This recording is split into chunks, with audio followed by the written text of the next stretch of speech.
بسم الله الرحمن الرحيم. الحمد لله رب العالمين، والصلاة والسلام على رسوله الأمين محمد وعلى آله وصحبه أجمعين ومن تبعهم بإحسان إلى يوم الدين. بینندگان عزیز و گرامی شبکه جهانی وصال حق، السلام علیکم و رحمت الله تعالی و برکاته. باز هم با قسمت جدیدی برنامه قهرمانان با شما عزیزان هستم. البته به یاد دارید که قهرمان ما یوسف ابن تاشفین که در قسمت گذشته در موردش صحبت کردیم، صحبت ما به پایان نرسید و وقت برنامه تمام شده بود و با شما وعده سپرده بودم که در این قسمت ان شاء الله در مورد کارنامه و جهاد یوسف ابن تاشفین در اندلس صحبت بکنیم و سپس این قهرمان را هم داستان این قهرمان را نیز به پایان برسانیم و به قهرمان بعدی می رویم ان شاء الله.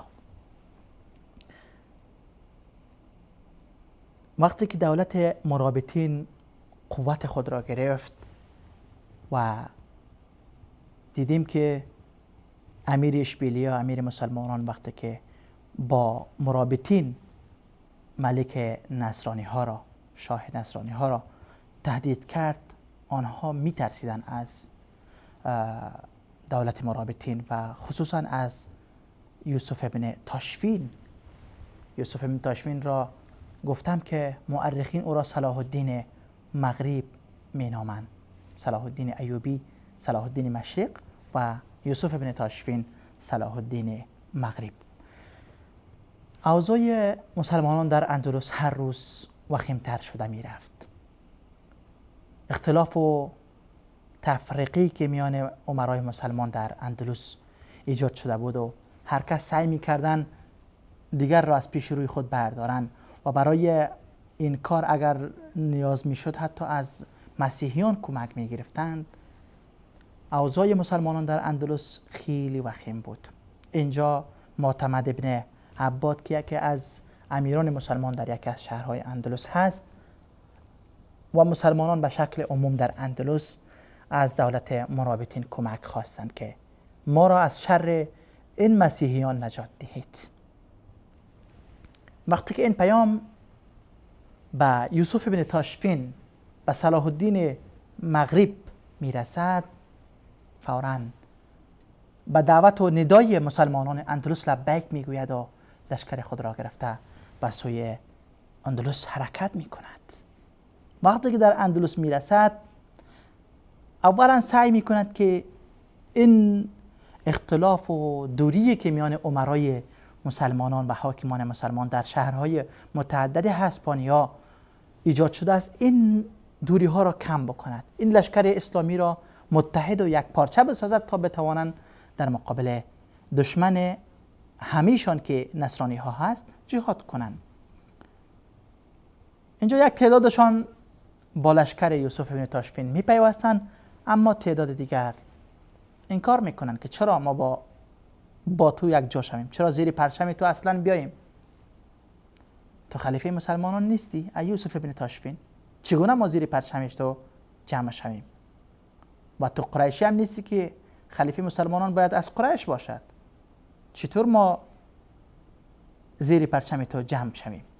انکار کردند. یوسف ابن تاشفین گفت من ادعای خلافت نکردم، خلیفه مسلمانان در بغداد هست، خلیفه عباسی، منم به آن بیعت کردم، من یکی از فرماندهان او هستم، یکی از افراد او هستم، یکی از عساکر ارتش مسلمانان در خلافت عباسی هستم، بیاید با من جمع شوید. گفتن چی دلیل داری برای این حرفت که تو تابع خلافت عباسی در بغداد باشی؟ گفت شما نمیبینید که در تمام مساجد افریقا و شمالی افریقا در خطبه های جمعه برای خلیفه دعا کرده می شود؟ این یکی از نشانه هایی بود که برای هر خلیفه‌ای که در نمازهای جمعه دعا می شد، یعنی اطاعت و اتباع از آن خلیفه دارند. این به این معنا بود. گفتن این کار را تو برای فریب میکنی، ورنه تو خلافت عباسی را قبول نداری. خب اینجا یوسف ابن تاشفین به خلافت عباسی، به خلیفه مسلمانان در بغداد پیام میفرستد که من به عنوان خلیفه شما را قبول دارم، نام شما در خطبه های جمعه در تمامی شهرهای افریقا گرفته می شود، برای شما دعا خوانده می شود. وظیفه این مغرب و اندلس را به من بدهید تا اینجا بتانم مسلمانان را جمع کنم، جهاد بکنیم. خلیفه مسلمانان که مقتدی بود فوراً برای امارت و فرماندهی یوسف بن تاشفین پیام میفرستد و او را به عنوان فرمانده مسلمانان در مغرب اعلان میکند. علی کل حال باز هم این کسایی که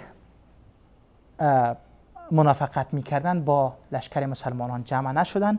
المهم معرکه میان مسلمانان، معرکه معروفی در اندلس میان لشکر یوسف بن تاشفین و میان مسیحیان صورت گرفت که آن معرکه را به نام زلاقه، معرکه زلاقه میگویند. زلاقه به زبان عربی به معنای لغزیدن.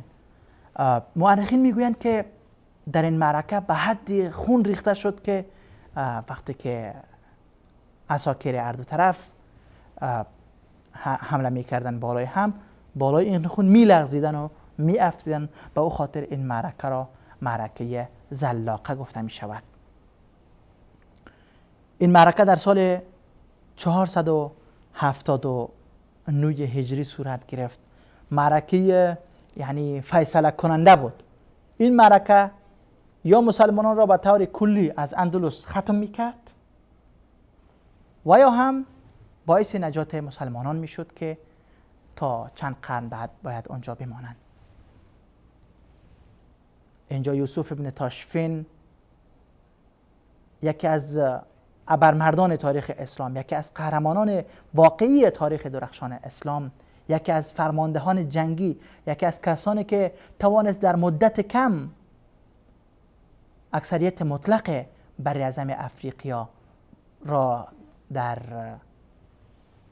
دولت مرابطین شامل بسازد، این فرماندهی جنگ را به دست داشت در این معرکه تاریخ ساز زلاقه.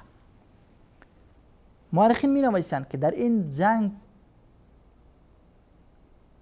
پیروزی نصیب یوسف بن تاشفین و لشکر مسلمانان شد. به حد مسلمانان مسیحیان را در اندلس کشتند که خون زیر پای عساکر جاری می شد و اینها بالای آن خون می افتیدند. وقتی که در این معرکه فیصله‌گر و فیصله ساز جنگ اندلس مسیحیان شکست خوردن، خوار و ذلیل برگشتند و قوت و دبدبه مسلمانان یک بار دیگر در اندلس توسط یوسف بن تاشفین حفظ شد و یک بار دیگر مسلمانان در اندلس توانستند که مفتخرانه با افتخار زندگی بکنند و از سوی نصرانی ها مورد ظلم و تعدی و تحقیر و توهین قرار نگیرند.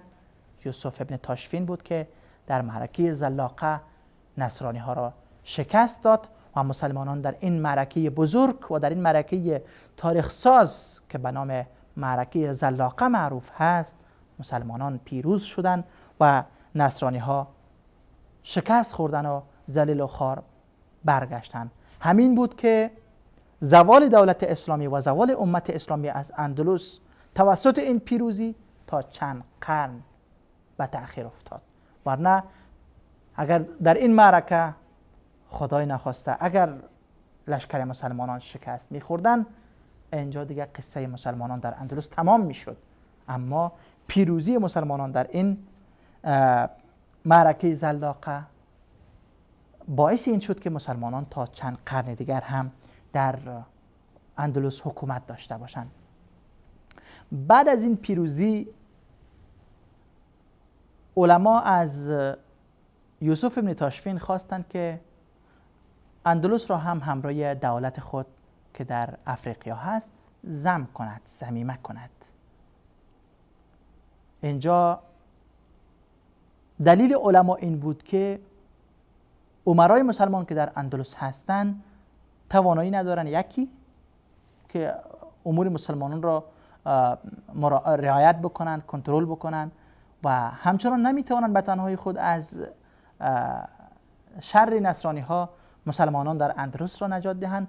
لذا علمای مسلمان از یوسف بن تاشفین خواستند که اندلس را بعد از این به قلمرو دولت مرابطین ضمیمه بکند تا اون اختلاف و شقاقی که در میان امرای مسلمان در اندلس بود دوباره برنگردد، مبادا که نصرانی ها باز بالای مسلمانان در اندلس حمله بکنند. اینجا اندلس هم به قلمرو دولت مرابطین داخل می شود که این هسپانیا و کشورهای اطراف اروپایی دیگر در اطراف هسپانیا نیست، به شمول کشورهای افریقایی که قبلا نام بردیم در دولت بزرگ مرابطین تحت خلافت عباسی داخل می شوند. اینجا مسلمانان وقتی که می بینن، اتباع یوسف ابن تاشفین وقتی که می بینن دولت مرابطین از تونس گرفته تا غانا، از غانا گرفته تا اندلس، این مساحت بزرگ تابع دولت مرابطین هست و در دولت مرابطین شامل هست، باید حاکم مرابطین، فرمانده مرابطین، امیر دولت مرابطین باید خلیفه مسلمان ها باشد. این خلیفه عباسی در بغداد تنها یک بغداد را کنترل می کند، بقیه اطراف بغداد هم از تصرفش بیرون شده است. باید خلیفه مسلمانان یوسف ابن تاشفین باشد. اینجا ما تقوا و پرهیزگاری و زهد یوسف ابن تاشفین را می بینیم که می گوید نه خیر، برای خلافت مسلمانان باید شخص قریشی باشد که خلیفه مسلمانان در بغداد هست و من به عنوان یکی از خادمان خلافت اسلامی، یکی از عساکر ارتش اسلامی هستم. به هیچ عنوان من این را قبول ندارم که خلیفه مسلمانان شوم. خلیفه مسلمانان خلیفه عباس جان در بغداد هست، من از او اطاعت و اتباع می کنم. این دلالت می کند که یوسف ابن تاشفین با تمام این شجاعت و قهرمانی و مردانگی که از خود نشان داد خودخواه نبوده، مغرور نبوده و این همه جهاد را به خاطر این نکرده که به من خلیفه مسلمانان گفته شود. قسمی که امروز ما میبینیم تعداد گمنام هایی را که نی کسی میشناسند، نه در هیچ جای قدرت و سیطره و چیز دارن، برای مسلمانان جز ظلم و تعدیشان چیزی نمیرسد، ادعای دروغین خلافت اسلامی را میکنند. اینجا یوسف ابن تاشفین میگوید نه خیر، من خلیفه مسلمانان نیستم، بلکه من یکی از عساکر خلافت اسلامی هستم، یکی از عساکر ارتش خلافت عباسی هستم. مردم گفتند خب اگر این را قبول نمی‌کنی ما با چه نام تو را باید صدا بکنیم؟ یک نامی باشه که تو را از دیگر امرا جدا بسازه، امتیاز بده تو را. بالاخره او را برایش لقب امیرالمسلمین را دادن. البته برای خلیفه مسلمانان در عهد اموی و قبل از او، از عهد عمر بن خطاب رضی الله عنه تا خلافت اموی و در عهد خلافت عباسی به خلیفه مسلمانان امیرالمؤمنین گفته میشد و به یوسف ابن تاشفین امیرالمسلمین، لقب امیرالمسلمین را دادن. تنها به این نه بلکه به دیگر کسانی که دولت‌های اسلامی را که تابع خلافت باشد تأسیس کردن، با آنها نیز همچون لقب‌های داده شد. پس به یوسف ابن تاشفین لقب امیرالمسلمین را دادن. و از جمله علامت‌های تقوا و تمسک به دین یوسف ابن تاشفین وقتی که ما می‌بینیم سکه هایی را که او صادر می‌کرد، سکه هایی که درهم بود او را از نقره می ساخت و سکه های دینار را از طلای خالص می ساخت. در سکه هایش در یک طرف سکه نوشته بود که در بالا نوشته بود لا اله الا الله محمد رسول الله و در پایین نوشته بود امیرالمسلمین یوسف ابن تاشفین. در وسط این سکه هایش نوشته کرده بود که و من یبتغی غیر الاسلام دینا فلن یقبل منه و هو فی الاخره من الخاسرین. در سرزمین ما، در دایره دولت مرابطین، اگر کسی جز اسلام دین دیگری را تلاش بکند هرگز از او پذیرفته نمی شود. ما او را شکست می دهیم و در آخرت هم او خاسر و زیانکار خواهد بود. این دلالت میکند که یوسف ابن تاشفین با این همه قهرمانی هایی که داشت مغرور نبود، باز هم خود را غلام از غلامان حلقه و گوش اسلام میدانست، خود را یک فرزند از فرزندان راستین اسلام میدانست. و در صفحه دیگر این سکه ها نام خلیفه عباسی ها نوشته بود که الامام عبدالله امیر المؤمنین. البته این امام عبدالله برای تمام خلفای عباسی نیز گفته می شود. و یوسف ابن تاشفین با تبعیت از خلافت عباسی رنگ سیاه را شعار دولت مرابطین قرار داده بود که این رنگ در خلافت عباسی و در دولت عباسی نیز همین رنگ شعار دولت عباسی بود. این حرفا را من به خاطر این میگویم که کسی این گونه فکر نکند شاید یوسف ابن تاشفین یک باغی بوده که از خلافت عباسی بیرون شده و علیه خلافت عباسی پرچم بلند کرده باشه. نه خیر، نه خیر. با وجودی که قوتی که دولت مرابطین داشت و مساحتی را که دولت مرابطین داشت خیلی بزرگتر از مساحت خلافت عباسی بود که خلافت عباسی بر آن تصرف داشته باشد و تسلط داشته باشد، اما باز هم اینها میدانستند که اختلاف میان مسلمانان هیچ وقت به نفع اسلام و به نفع امت اسلامی نیست. به همین خاطر ولو به نام هم که باشه